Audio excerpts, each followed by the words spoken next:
this thing on? Oh, it is. It is on. All right.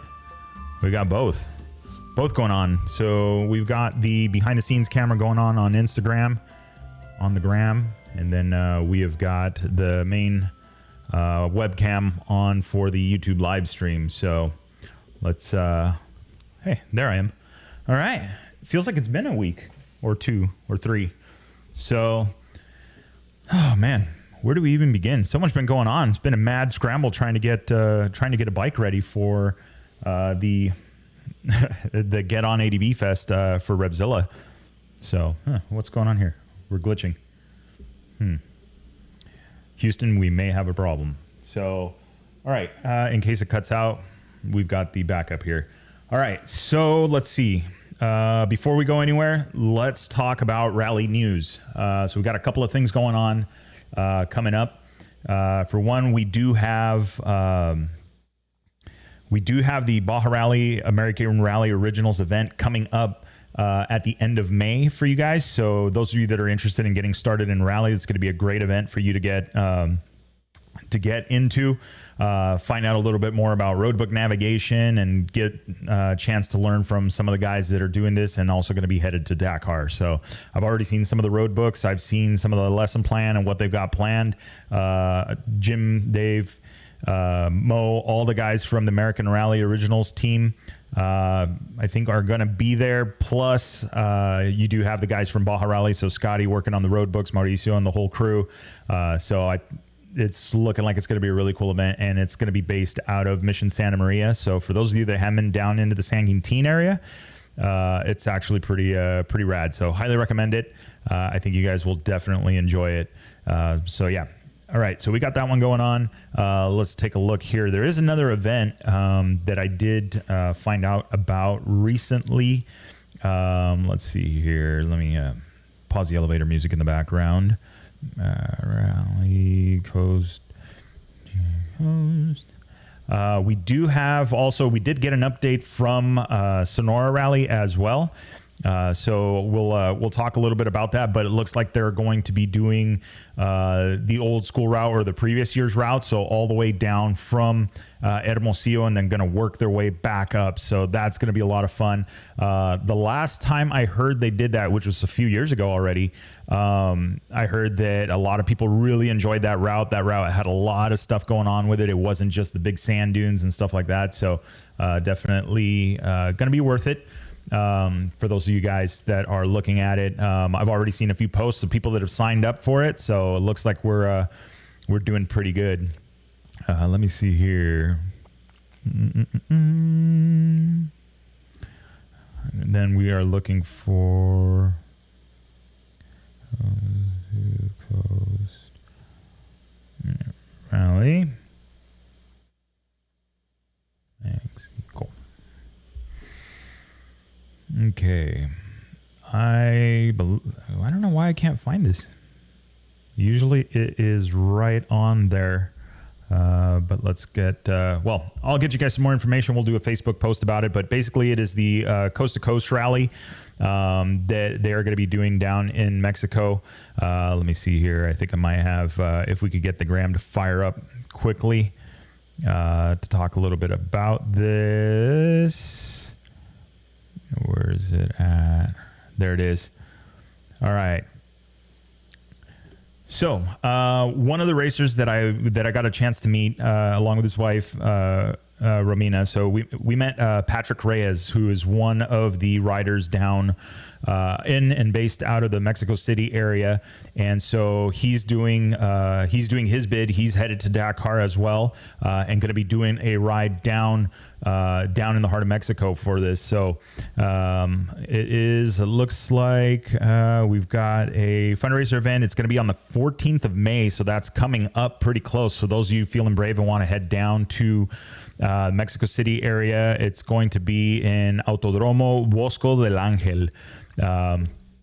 and that is going to be on May 14th. So it looks like it's going to be, there'll be a rally, there'll be a track day, and then there's also going to be a dual sport ride that they're going to be doing. So I will share the banner so you guys can check it out, or the flyer that he sent me so you guys can take a look at it. I think it's looking like it's going to be a pretty cool event. They have been, Patrick and Romina have been involved with such rallies like the Coast to Coast rally as well as Baja rally and supporting that. So they're no stranger to putting on events and getting stuff done.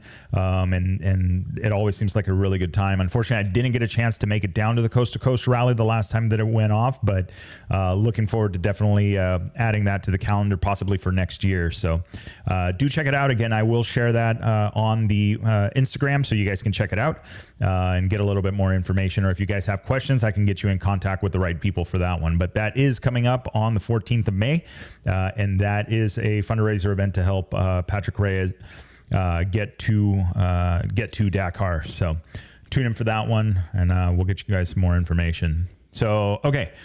More rally updates. So we did the Sonora Rally thing. Sonora Rally now going to be doing the Malimoto class as well. So they've worked on that. I believe they've worked on it with Dave Pearson, Mo Hart, and those guys from the American Rally Originals team to get that going. So that's going to be an addition for them. It'll be really cool.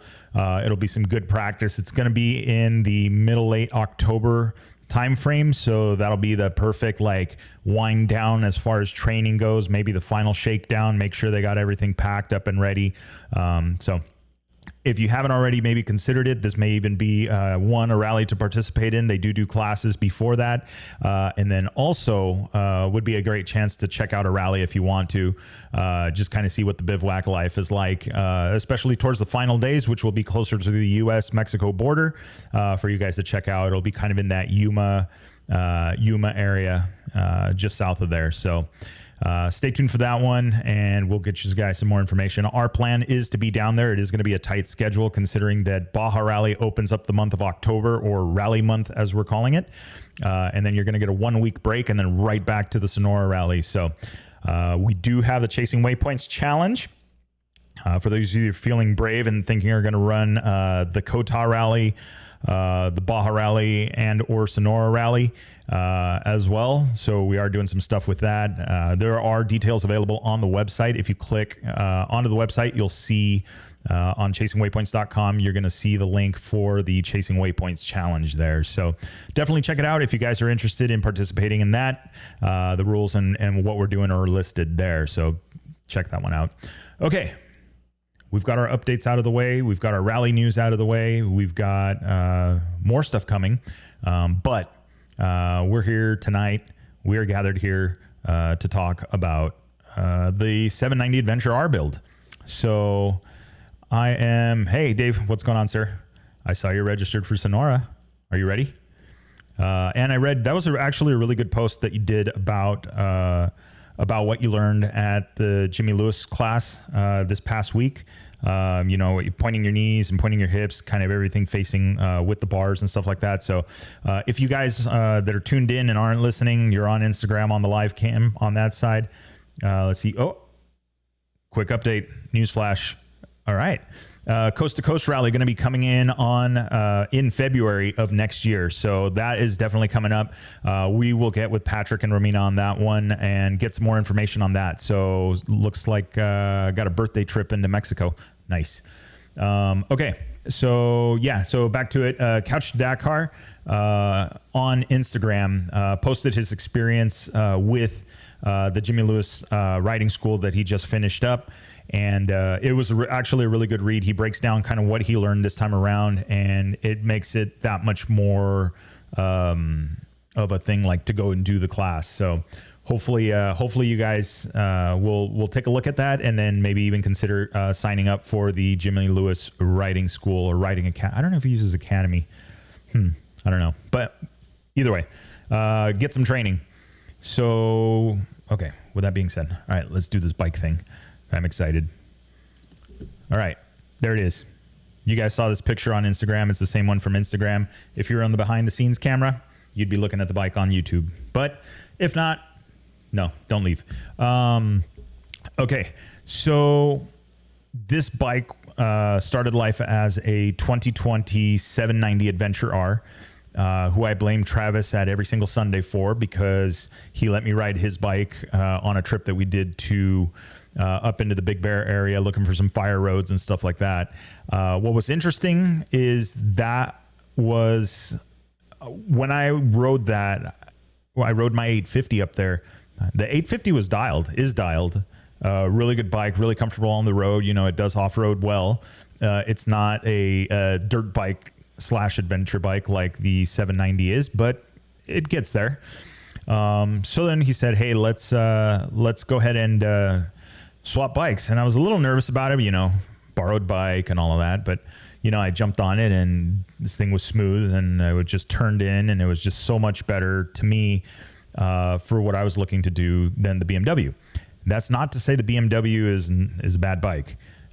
First and foremost, it's actually a really good bike. And when I look to start to commute to work, that's going to be the bike to do. And would I still do some Baja trips on it? Yeah, absolutely. Would I do some longer adventure rides, maybe ride out to like Overland Expo and hit some fire roads? Absolutely. Because the 790, well, the legs are a little shorter and it's not as comfortable as the Beamer. It is what it is. So that's kind of where this project started. And then from there, like any true bike nut, you can't leave anything alone, and you're going to start modifying some stuff. So yeah, thank you, sir. This Dave, it did come out pretty awesome. Okay, so here we go. We're going to start from the ground up because I think that'll be easier to go. So first and foremost, which was one of the last editions, on a recommendation from Travis and Randy on tire choice, we went with the Tusk dual sport rear or D sport rear, and then we went with the Shinko MX216 or 216 MX fatty front, 9100, with the Michelin ultra heavy duty tubes in there. W wheels. So I spoke to the guys over at W, to the team there, and we did a wheel build based off of what the KTM Power Parts wheels are, which is the narrower 2.5 inch rim in the back and a 1.65 front. Went that route. We did go with the Taco, was it the Excel Taco wheels? And then, or Taxago, whatever those, the ones with the yellow writing, right? And then Han billet hubs, the Bulldog spokes, the whole thing. So built just a bomb-proof wheel for this bike. It is a heavier bike, and I do expect to make some mistakes and hit some rocks pretty hard. So I wanted to get a good set of wheels on there for the dirt riding. And the street, I mean, they work really well on the street. You don't really notice that difference. Okay, so then from there, excuse me, on the rear, we are running dual bead locks for the rear, and then rim locks, and then a single rim lock up front. Balance the tires. Yes, I know in the dirt you're not going to notice it, but on the road you are, and so it ran smooth. Ran all the way up to 80 miles an hour. On a closed course in Mexico, and they worked just fine. No vibrations or anything like that. So that was the choice of tires and wheels for this bike build. And then the next part of it, we'll go to the front. We just recently converted that to a single-sided front caliper. We are working with or reaching out to Galfer on doing some more stuff. So Galfer originally makes the discs, but it's an OEM style disc. So there are some differences between that and one of their like aftermarket discs. So we'll talk to the team there a little bit more about it and see if maybe we can get somebody on the podcast to talk about brakes and whatnot as far as the Galfer side of it goes. But single-sided braking performance, definitely noticed a little bit of a braking performance. That initial bite isn't there like the original with the dual rotor, dual caliper setup. Could be a little bit different. I mean, that could be just master cylinder. The master cylinder, we went with a 15 millimeter Brembo master cylinder, basically a stock one off of, I believe some of the Aprilas use it. It's similar to the one that's on the KTM 790 or 690 and 701. Just different diameter, but we went with a 15 millimeter. In the future, we'll see, because I'm thinking that with what I learned from the Galfer guys this weekend at the Revzilla event, is there's some different compounds and some stuff that we could do that might actually be better for this type of setup. Considering it is a little bit heavier of a bike, even though it's on a diet now, it may actually work out a little better. But we'll see. You know, I'm up for experimenting. I do have a 13 millimeter master cylinder just because. So I want to try a couple of different things and just kind of see what happens there. So Galfer line up front, custom made line for it to get to that single-sided and then get away from doing that bridge or that Y style line, and that goes from the ABS pump directly to the caliper. The line that goes from the ABS pump up to the master cylinder, original line, didn't need to do anything there on that one. So that handled the braking. That's the tires up front. Now we go to suspension. So suspension was a little bit of a project to make sure it was done correctly. We did go with the Conflict setup up front. It's got the Lucky cartridge inside of it, built to Conflict specs, and then it is the A kit. So Kashima coated, helping provide roughly about a 70% reduction in friction, and then diamond-like coating on the lowers as well. So again, just helping with the stiction, the dual compound seals, and then the springs and valving and everything like that, along with the, I believe it is the Huck valve that MX Tech uses in their Lucky cartridges. So similar to the cone valve type setup, but just a different type of setup. But that was the fork kit that we went with and did. And then on the other side, this was a recent and later addition to it, because I only recently found out about it, is the counter shocks. So if you guys saw the Waypoint Wednesday last one, I believe it was episode number 10, we were talking about the counter shocks and what it is. I got a lot of questions about it this weekend because you don't normally see something bolted to or strapped to the fork. So if you can kind of see the picture, if you're looking at the screen, you can see in the area of the right fork leg, there's two straps in there. That is what's actually holding the counter shocks to the fork. Now, just a super quick rundown on that. It is what they call a tune mass damper. So counter shocks, it's basically countering the motion of the bike. So if the bike is moving up, that weight is trying to work to keep it down. And then when the bike is coming down, it's working to keep the bike up. The idea is to get the attitude of the bike to kind of level out. Now, what do you feel and what do you notice? I definitely noticed a difference in the washboards on those long fire roads that have a lot of chop in them. It basically got rid of I felt more vibration through the pegs than I did through the hands.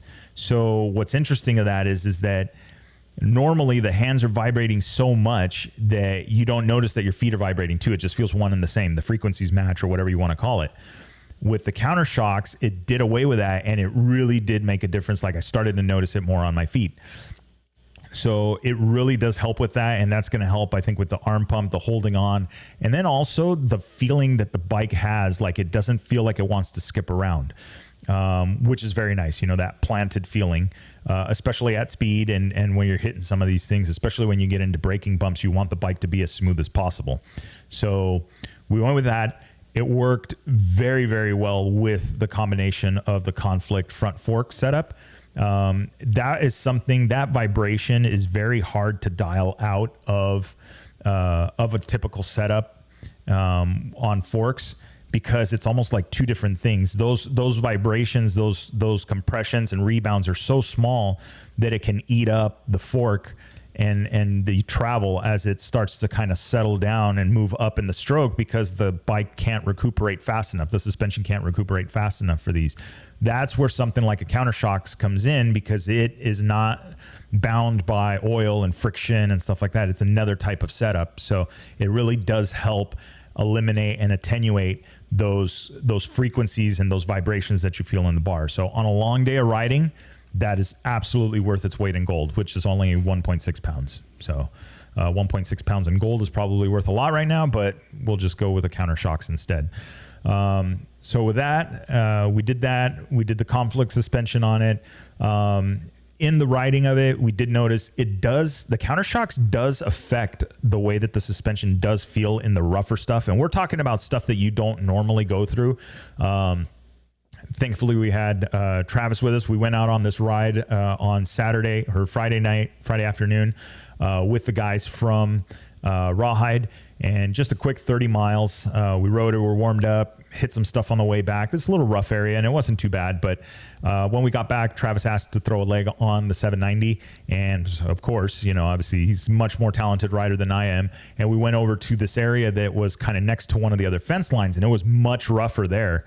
And so the first pass he did on his own with the counter shocks on it, went through it, did bottom the bike out. But I mean, to be expected, they weren't small holes. But it was, it was only once through there. It did happen again, but what we did is when he came back is we removed the counter shocks to see the difference. And there is a noted difference when you're running it and when you're not in that kind of terrain. So it leads me to believe that if you're running the counter shocks on it, you may have to adjust some clickers and to kind of balance it out a little bit, but I will take that, and I will sacrifice slowing down a little bit in the rough stuff in order to have that on there. So I do think it's a very worthwhile add-on to the forks, which, by the way, the fork is set up at the 270 millimeter mark. So it is a longer travel fork, which means if, like me, you don't put the rally side stand on it, when you go to lean the bike over, it's going to lean way over. As you unload it, it's just kind of follows you up. So you have to be ready for that and make sure your footing is good. I did get the rally center stand for it. I know center stands, adventure bikes, KTMs, it's supposed to be a dirt bike, whatever. It works great in the pits. I don't have to wheel around a rear stand. It lifts the tire up high enough so I can do a chain service on it really quick and not really have to do anything fancy. And I didn't really hear it clanking around that much. Travis did get it to clank, but then again, he was going full send through some of the stuff, which is good. That's what it's for. So we learned some stuff then. Okay, so 270 millimeters. Rear shock is the WP Pro Components. We went with that again through conflict. He set that shock up.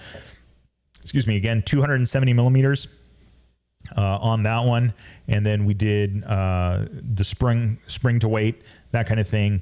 I haven't really messed with the clickers. It feels pretty good. I haven't decided if I'm going to take some compression out of the front or add some compression to the rear just to balance it a little bit. Remains to be seen, but we can experiment with that. Let's see. And then, hey Fabian, thank you. That is a 2020 790 Adventure, the Adventure R with it. So with the conflict suspension at 270. So it basically is going to be similar to the KTM Adventure R Rally as far as that goes.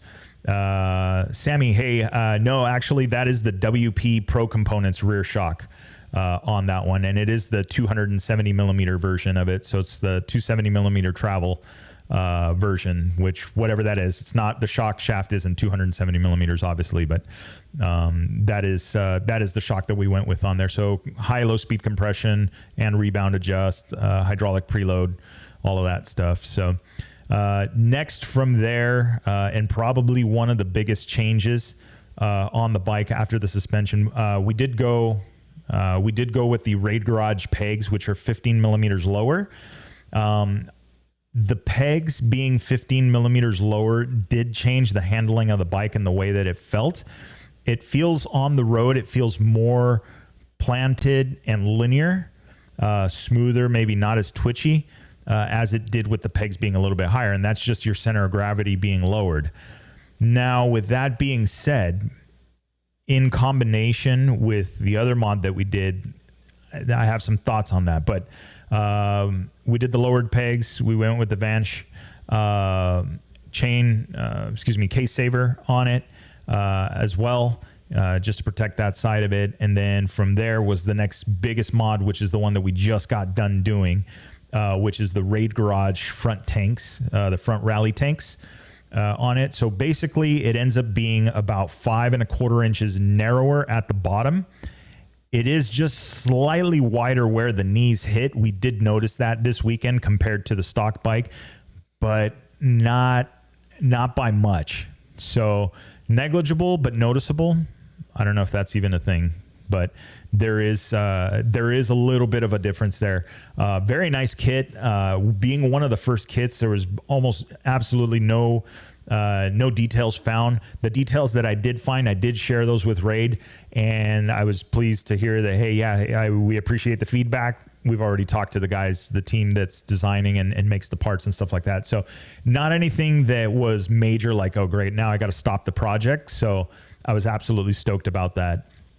We went up from there. It's got, the aluminum radiator guards on it as well that come with it, like the quote unquote crash bars, which I have tested this weekend and they work. And then from there, the only thing that was a little bit tricky was the breather line setup. We ended up running dual hoses and just one to each, and then it drains down up at the front of the skid plate from outside, obviously not into the fuel or not into the hot side of the skid plate. What we did there. And then from there, once we got done with the Raid kit up top, we did also get one of the first Rottweiler Performance rear tanks that goes between the frame rails, which I was stoked because with the Raid kit, you go from 5.2 gallons of gas to 4.5 gallons of gas. And on a twin in the dirt, you're going to blow through that a little. You're going to miss that extra half gallon or a little over half gallon. So with the Rottweiler Performance rear tank, we actually ended up at about 1.5, 1.6 gallons in that one. So we netted, after the change, we actually ended up with an extra gallon of gas, putting us right at about 6 gallons, which is, to me, 6 gallons of gas on this bike, that's pretty good. I'm thinking probably going to be at the 300 plus mile, 350-ish mile mark, which I would be happy with. That's, of course, if you keep your wrist out of it. Because once you get on it, these bikes do get thirsty pretty quick. So we did do that. Out back, we are running the Rottweiler fender eliminator just to tidy things up a little bit, make it a little bit cleaner. So it's got the brake light in the license plate. It also has the turn signals in the license plate frame. And then I modified the rear fender cover in order to accept the rear tail light again. But again, this was one of the very first tanks. The guys over at Rottweiler Performance are already working on the mounting for the stock headlight, so coming soon. Then from there, so we were able to keep the stock panels on the side pods, because we went with the tank in between the frame rails. Then from there, looking at the picture here, we'll work our way back up front. Mosko Reckless 10s for it. So I started riding and thinking about this before, is like, you start loading yourself with a tool belt and all this gear and all this stuff, and you just end up putting a bunch of weight on yourself. And I've really tried to start with more of a, hey, what's for the bike goes on the bike. What's for me goes on me. With the exception of, extra clothes and stuff like that. Maybe stowaway jacket or something like that I'll do. But for the most part, I'm gonna try and put everything on the bike that's needed for the bike. And then on myself, I have the first aid kit, the emergency blanket, the Garmin InReach in the correct location, not tucked away, nestled away in this comfy bag, but right front and center where the bugs can hit it and the rocks can hit it. But I prefer that over having to try and negotiate my bag after a get off, which I hope I never have to do. So that's where I'm doing what I'm doing on that side of it. And then from there, let's see, Reckless 10s, we are going to do a Reckless or the mole pouch, the 2-liter on there as well for a tube. So we got a couple things going on. Unfortunately, I had a moment and I forgot to tie the slack up and I ripped the strap out of it. But I already spoke with the guys at Mosko. They said, send it up. We'll take a look. We'll see if we could get this thing fixed for you and good as new. So absolutely stoked on the customer service thus far. And then, of course, Wade and Pete and all the guys over there were really friendly at the event. I learned some stuff, which when I get the bags back on the 850 GS, I'll do a quick video on it because we are going to stop strap abuse. We're putting an end to it. So you guys will find out more about that later. So, okay. So that's what we went with on bags. The seat. Now, this was a fun one. So there was some debate. I normally run the rally or the low seat on the bike with the hump on it because I kind of like it or whatever. It makes it easier to ride and whatnot. And then it lowers the seat height by about an inch. But it also makes it wider at the butt, which kind of is weird when you go to step off. You feel it like you're kind of leaning on that. The tall seat, though, the rally seat is plusher. It's more of what you would expect on a bigger bike. But they narrow it up and make it so that it actually doesn't really require that much of a taller inseam than you would think.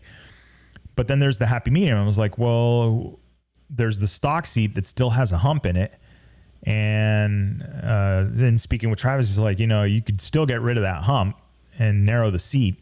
And the original plan was to maybe send it out to Seat Concepts and maybe see if they could modify it. And then there was some guys here in San Diego that could probably modify it. But then I started thinking, well, there's always bread knives and foam shavers and pneumatic staplers.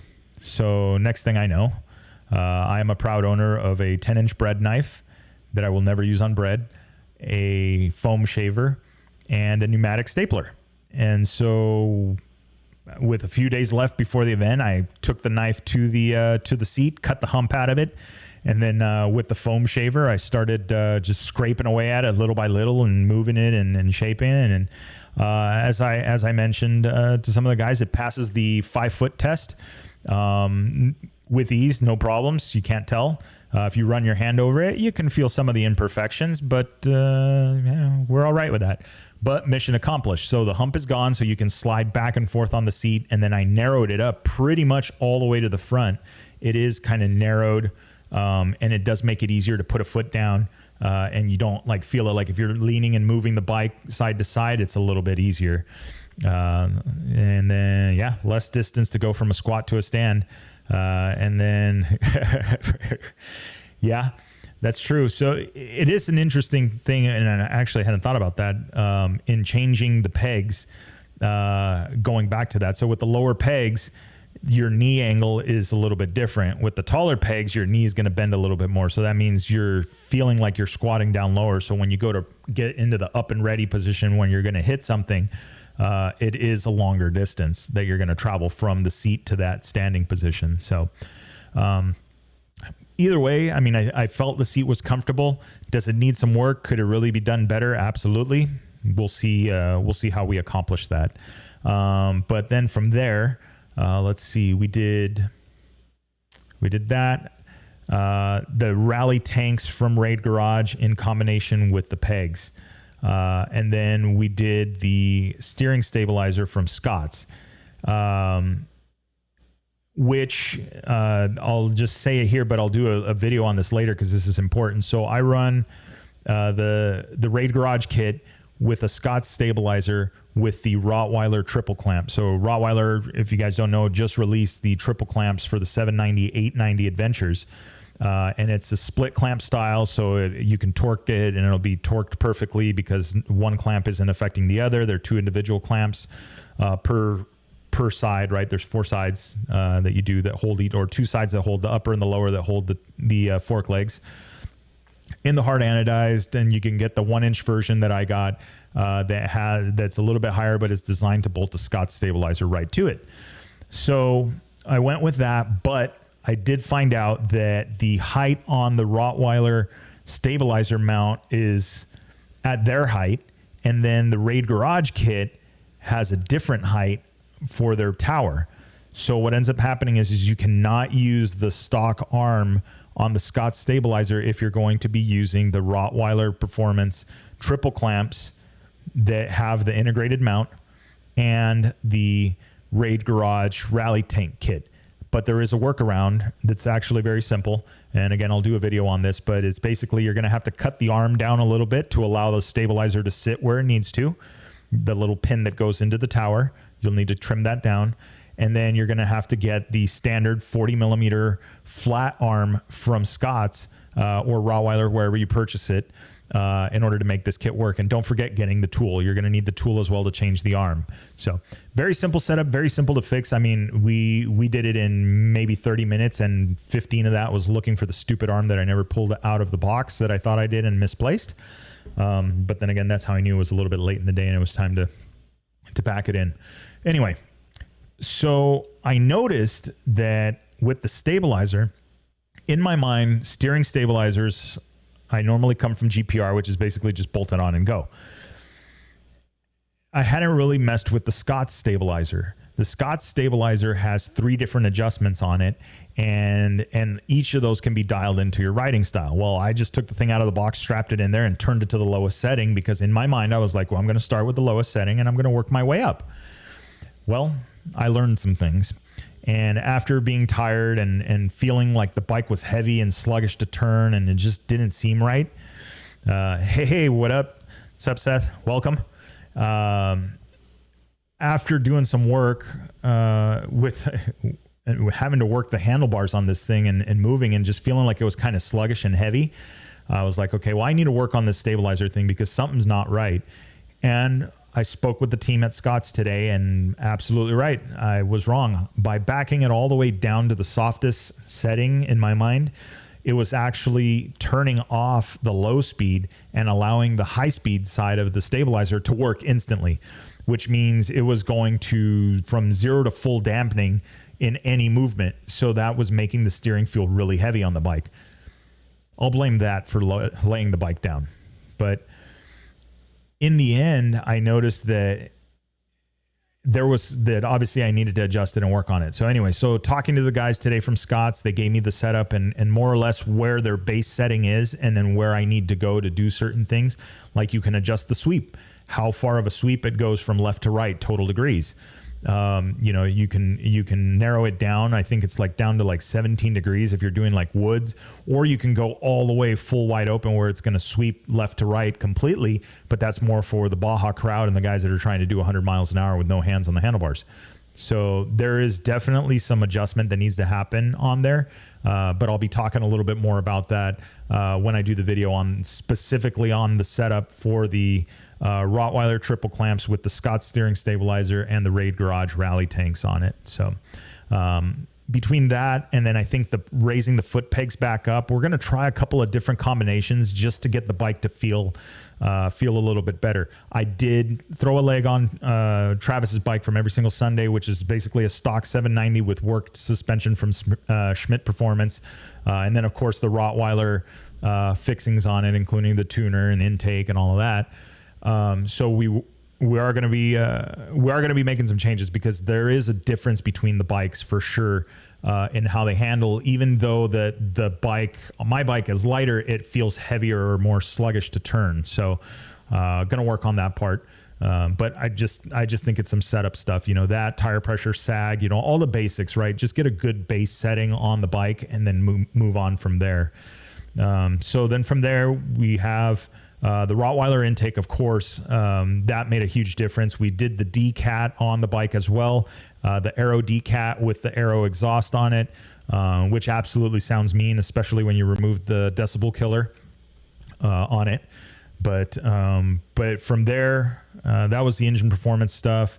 Moving up, the Scott stabilizer, the triple clamps from Rottweiler, which was pretty cool. The big thing that I liked about the Rottweiler triple clamps for the 790 and 890, other than the cool factor of the color and all of that, and obviously the bitchin' machine work, is tapered bearings. So the stock bearings that come in the 790 Adventure are a captured ball bearing that's made more for radial than it is for radial or side loading or linear, I believe they call it.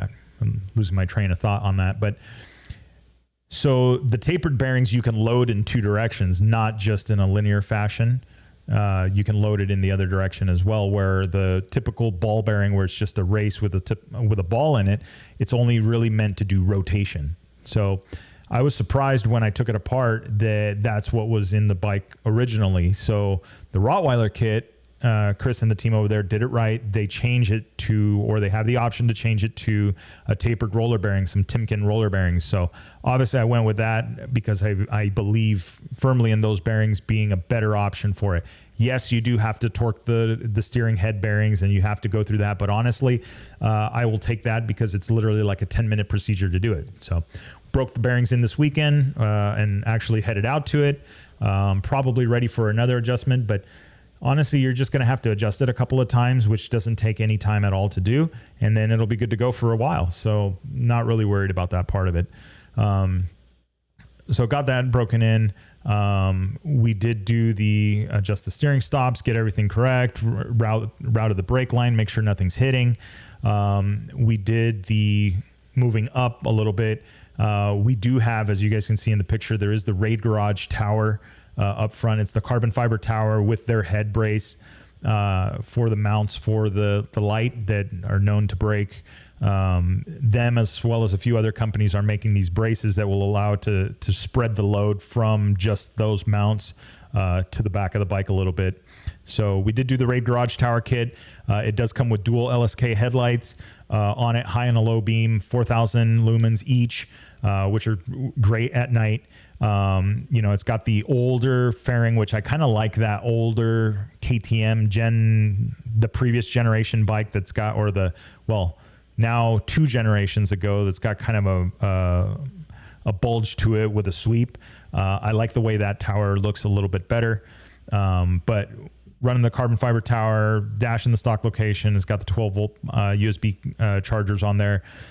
We are running the Garmin 276CX GPS, but we also have the stuff from Moto-Minded and Rally Moto Shop to put a road book on there as well. So we could actually do road books with this. And there is previously, there was a post. I did do one of the road books for the Honda that one of the Honda team members uses, or a few of the team members use to practice rally here in the States, put on by none other than, and I'm pretty sure he better be tuned in, Gnarly Dave. So he's up in the Inland Empire, not Inland Empire, but high desert area here in Southern California, and makes routes basically out of his house. So pretty cool stuff. My first rally road book experience came quickly, and was a very interesting ride on the very big adventure bike. Okay, so that was the Raid Garage tower. We did the Scott stabilizer, the steering, we did that. Okay, so then handlebars. Handlebars on adventure bikes are an interesting thing because they need to have a mile long space for controls. The control switches, the multifunction switches, and all of that stuff tend to be pretty wide, as well as the grips. So you got to have some room. Recently, and more recent, Pro Taper got it right. So Pro Taper released a new set of bars, their ACF bars, and basically what it is a standard, their standard aluminum that they use for the handlebars, and then inside it's lined with carbon fiber woven in a special direction, and that's designed to make the bar stiffer but also more flexible at the same time. So it's kind of a combination of what it does. But they have them now in more of the motocross style bends. There's a few different ones, but it's the Pro Taper ACF bar, aluminum carbon fiber or something like that. So I went with that, but one of the big things is that they actually added control area to it. And in their brochure material, they straight up say it, as more of the bikes now in motocross are adding map switches and things like that. So you need to have more room for your controls. Well, they added more room for the controls, and that was exactly enough to be able to use these bars on the Adventure. And fit all of this, like everything fit. I went the hydraulic clutch. I went with the KTM or Brembo Brakemaster cylinder. Everything fit. I didn't have to tune anything. I didn't have to shave anything. Everything just worked. When's the raffle I'm in? Nah, I don't know. It's gonna be hard to let it go. So I recommend those for those guys that are on adventure bikes that are maybe looking for that, or that are on dual sport bikes that are maybe riding the bikes with the moto-minded tower on it already and want some more room on the handlebars. This is a great option, is going with those Pro Taper bars, the ACF bars, because they do include a little bit more room for your controls and your multifunction switches. So it's a great option. They worked really well. Something else that I was a little bit concerned about was the bar width. But after watching a lot of mountain bike videos, which is interesting because the mountain bike thing, everybody went from like a 760 bar and looking at people that were running 800s as like, dude, why are you running such a wide bar? Now everybody's on like 850s and they're like, sprawled out, way out. I don't know what the theory is behind it, but there's a lot of videos talking about handlebar width and how it affects and how your body reacts to that. A mountain bike is one thing, because a mountain bike only weighs, now with the e-bikes, is like 40 pounds. But a dirt bike or an adventure bike is 10 times more of that, right? 400 pounds, 300 pounds, 250 pounds maybe. You still have to do work. And yeah, you use the engine power and stuff like that, but you do have to do some work with your arms and shoulders and that. So in checking all of these videos out, there was a common theme in where people can hurt themselves because they're using too much force. It's like trying to do a push-up with your arms way out here. You're exerting more force than you need to do the same amount of work if you narrowed up and got into a more, shoulder width and that kind of. So there's some formulas. I can't remember the formula, but it basically, with my body composition and the width of my shoulders and my height and how they calculate it, I ended up where I actually need a 795 millimeter bar, 800 millimeter bar. So that is exactly what the Pro Taper bars measures, that 800 millimeters. So when I looked at the bike at first, I was like, damn, that thing looks narrow at the bars. But then once I rode it, I was like, okay, this makes sense. And now that I'm used to it, I'm like, those are the right bars. So definitely something to consider, depending on the bars and what you're riding and how much control area you need for your bike. So definitely check that out. Okay, bars. Then we went with the Acerbis, the hand guards. They're the Rally Brush 2s. Special order from Europe because I could not find them here in the States. I believe MX1 West is working on them, and I believe you may be able to get them from Acerbis USA. You might have to call them on that one. And then we also did the Rally front fender on it. That was a Rottweiler, but it's an Acerbis piece as well. But it's, I believe, the KX or the 85SX or 65SX, one of those two. Shortens it up and makes it a little bit taller. So it gives you a little bit more, less of a Dumbo looking fender. So that's what we went with, and it makes the front look a little bit more aggressive. So I like it. It works very well. So let's see. What do you think about the stabilizer on my 450? There's a few different companies that make them, but after seeing what Scott's can do with the different adjustments that they have, the sweep, the high speed, and the low speed, you could really dial that into what you feel would work best for you. They're going to work really well in the sand. That's where you're going to notice the biggest difference. Some people will not ride a bike with a stabilizer.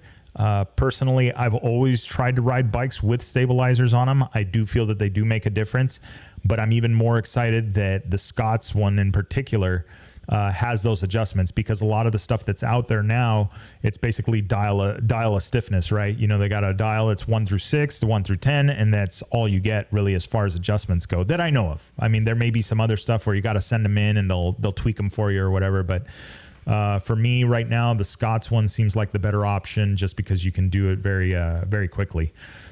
So I would do it. Be weary of bar risers. Most of the underbar mounts for the stabilizers do add about an inch to the bar height.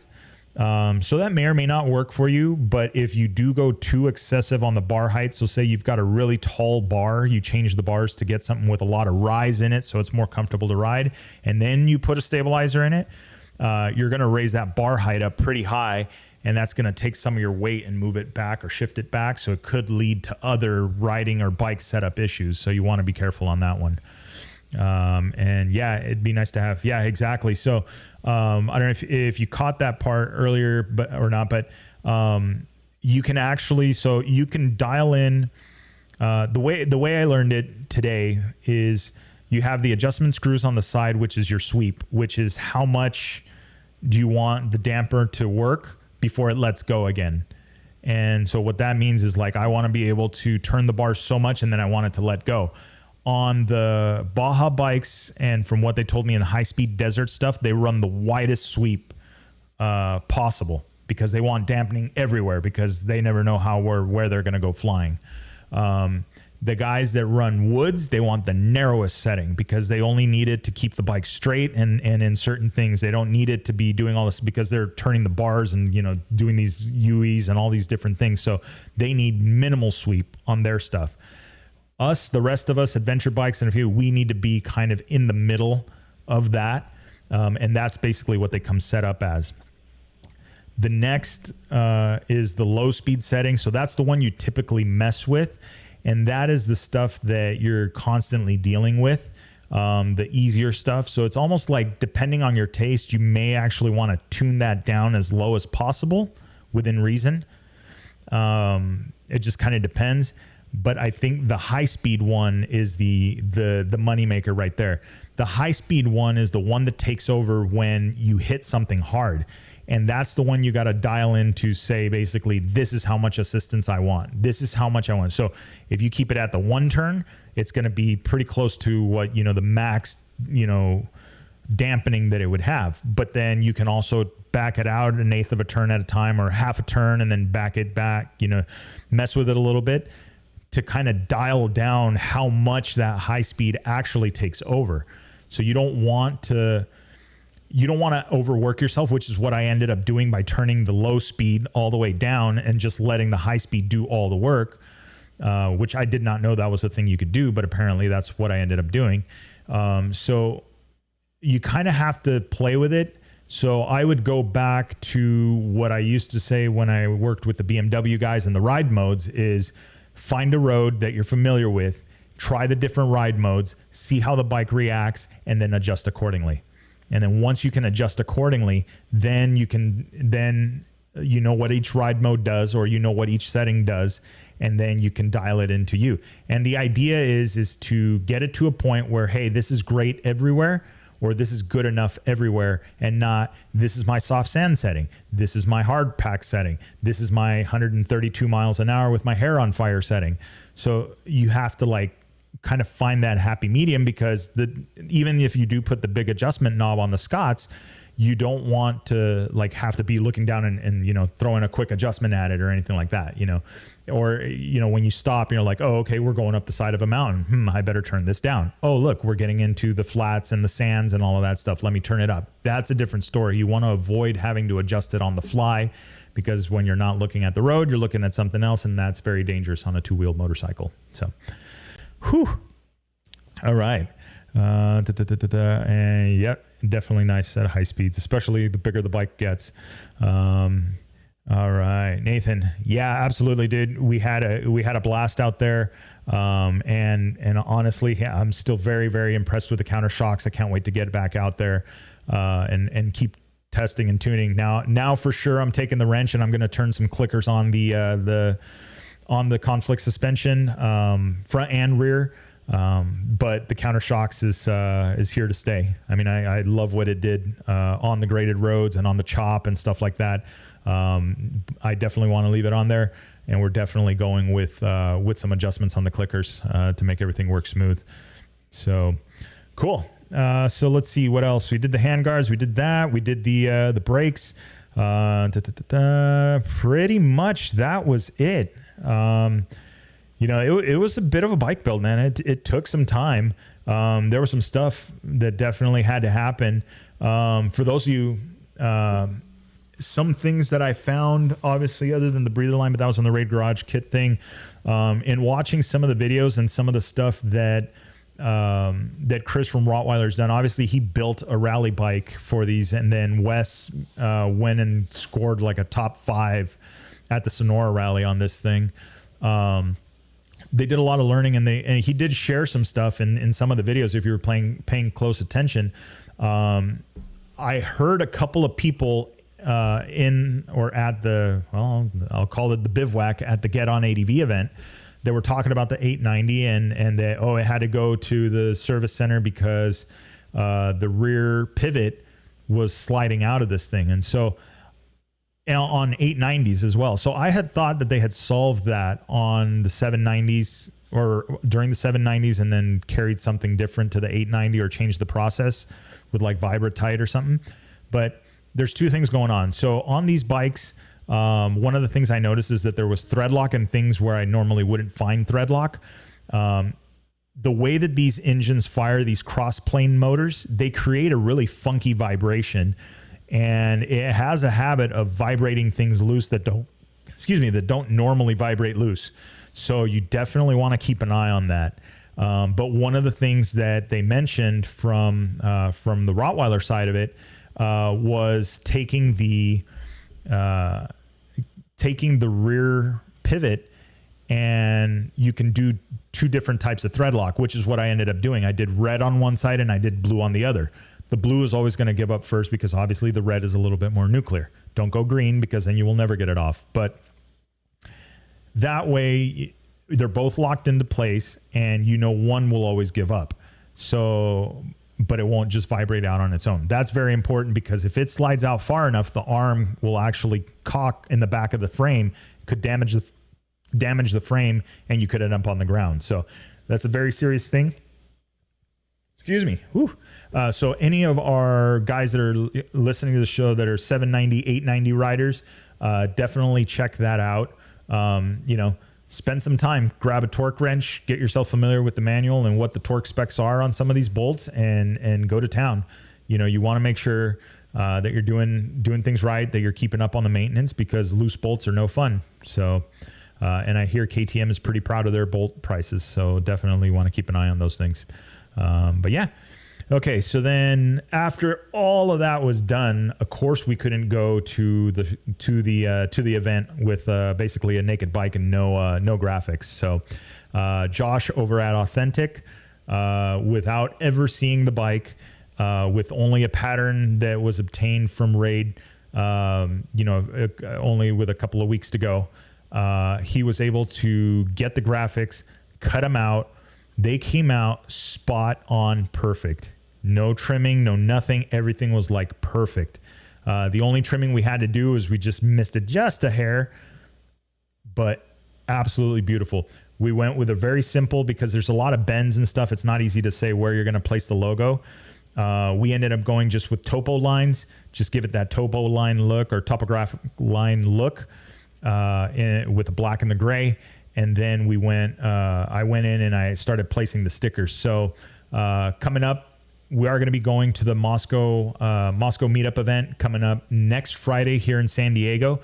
So if you guys are in the San Diego or Southern California area, are going to be coming down to that. I'm going to take the bike. The bike will be there for us. So I guess we're doing coffee or something like that. But if you guys want to check it out, you can come down, take a look. I'll be there. I'm happy to answer any of the questions that you may have about the bike build and what we ended up going through. But yeah, I mean, this thing looks dialed. It's got some scratches, doesn't look as pretty as it does in the picture, but it's got some stories behind it now. And the bike did phenomenal. We did over 100 miles of riding on it. No mechanical issues. Everything looks intact after doing a quick once over. So I'm excited to keep putting miles on this thing, get it ready. We're getting ready to do some oil changes. Got some stuff from Maxima on it, and just the basic maintenance, right?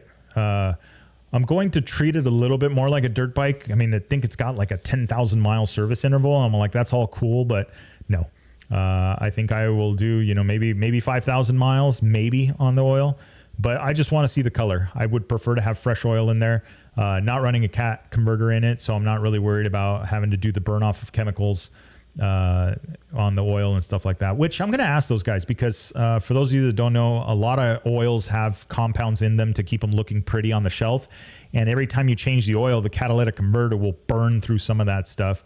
And what ends up happening is if you change your oil more often, you end up burning the cat converter more often or sooner than if you were sticking to the regularly scheduled, 10,000 mile interval.